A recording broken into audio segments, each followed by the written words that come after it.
Sabihin ko sa inyo, Silene is signing off na po. So, meaning to say po, hindi nyo na sila makikita sa kahit na anong vlog namin or sa kahit na anong vlog ng Manix family. Yes, sa lahat po.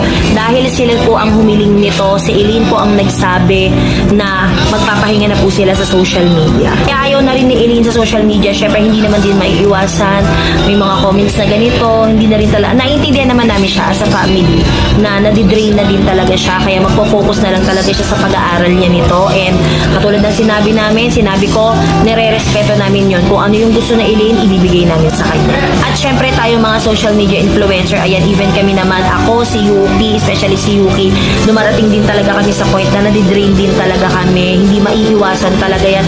Alam nyo din yan sa mga katulad naming influencer, kung gaano yung trabaho na ginagawa din natin, especially kami full-time din talaga kami.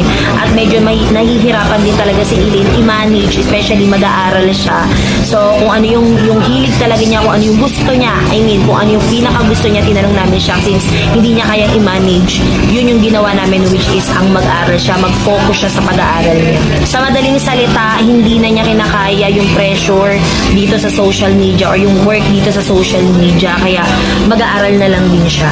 And I hope na susuportahan niyo pa rin or patuloy niyo pa rin susuportahan kaming pamilya and even yung Manix family kahit naisipan na nila Eileen na mag-break sa ganito or hindi ko alam for sure. Magtatanong kayo kung babalik pa ba sila o kung kailan sila babalik, kung ganito ganyan, baka napagod lang. Well, hindi ko po masasabi yan, pero kasi ang sinabi nila sa amin is mag-i-stop na sila sa social media. And sana mga kapatid, dinihiling ko na supportahan nyo pa rin kami, lahat kami.